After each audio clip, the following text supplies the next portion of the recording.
രോഗി എന്നെ കാണാൻ വന്നത് ഒരുപാട് നാളുകൾ പല വിധമായ ചികിത്സയിലൂടെ കടന്നു പോയിട്ടാണ്.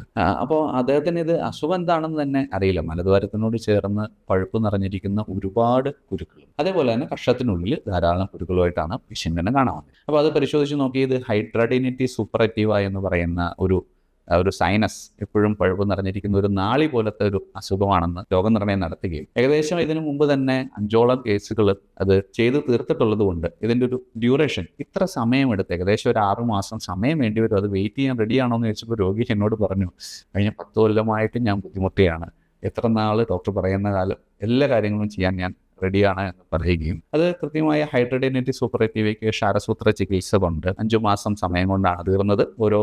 ഓരോന്ന് ചെയ്തു വന്ന് അപ്പോൾ അതിനുശേഷം ആ രോഗി കൃത്യമായ 6 മാസം കൂടുമ്പോൾ എൻ്റെ ഫോളോ അപ്പിൽ കഴിഞ്ഞ ഒരു 6 കൊല്ലമായിട്ടുണ്ട്. അപ്പോൾ അദ്ദേഹം തന്നെ പറഞ്ഞിട്ട് ധാരാളം കേസുകൾ ഈ ഹൈഡ്രാഡിനിറ്റി സൂപ്പറേറ്റീവ് തന്നെ വീണ്ടും എന്നെ കാണാൻ വരികയും ഉണ്ടായി. കൃത്യമായി ഫോളോ അപ്പിലുണ്ട്. എൻ്റെ ഏറ്റവും അടുപ്പമുള്ള ഒരു രോഗിയായിട്ട്, അതായത് എന്നെ ഏറ്റവും കൂടുതൽ ബ്രാൻഡ് ചെയ്യുന്ന എൻ്റെ ഒരു അംബാസഡറായിട്ടാണ് ആ പേഷ്യൻ്റ് ഇപ്പോൾ വർക്ക് ചെയ്യുന്നത്. ആ ഒരു രീതിയിലാണ് അദ്ദേഹത്തിന് എന്നോടുള്ള ബന്ധവും. ഇത്തരത്തിലുള്ള അനുഭവങ്ങൾ, അപ്പോൾ അദ്ദേഹം നമ്മളെ കാണാൻ വരുമ്പോൾ അദ്ദേഹത്തിന് നമ്മളോടുള്ള അടുപ്പവും സ്നേഹവും കടപ്പാടും നന്ദിയുമെല്ലാം തീർച്ചയായിട്ടും ഈ വൈദ്യവൃത്തിയിലെ ഏറ്റവും അധികം നമുക്ക് സന്തോഷം തരുന്ന, നിർവൃതി തരുന്ന അനുഭവങ്ങളാണ്.